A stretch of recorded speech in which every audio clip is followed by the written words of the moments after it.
నాలాగా మీకు కూడా కారం అన్నం ఆమ్లెట్ కాంబినేషన్ ఇష్టమా?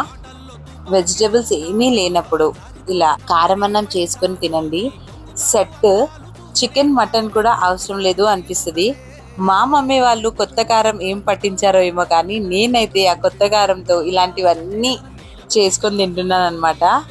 ఎంత టేస్టీగా ఉందో కొత్త కారంతో కారం అన్నం అయితే. సరేలేండి, ఒకసారి అయితే ప్రాసెస్ చూసేయండి ఎలా చేయాలో. మనం వండుకున్న రైస్ ఉంటుంది కదా, అందులో రైస్కి సరిపడా కారం, ఉప్పు, అల్లం వెల్లుల్లి పేస్ట్ కలిపేసేయాలన్నమాట. కడాయి పెట్టుకొని ఆయిల్ వేసి ఆవాలు, జీలకర్ర, పచ్చిమిర్చి వేసుకున్న తర్వాత ఒక పెద్ద సైజ్ ఆనియన్ అయితే కట్ చేసుకోండి. ఆనియన్స్ ఎక్కువగా వేయించొద్దు అనమాట, అప్పుడే అన్నంలోకి టేస్ట్ క్రంచిగా ఉంటుంది. అంతేనండి, రైస్లో మిక్స్ చేసుకోవాలి. ఇంత సింపుల్ ప్రాసెస్లో ఒక్కసారి ఇలా కారం అన్నం చేసుకొని తినండి. చాలా అంటే చాలా బాగుంటుంది. ఇంతవరకు వీడియో చూసిన వాళ్ళు లైక్ చేసి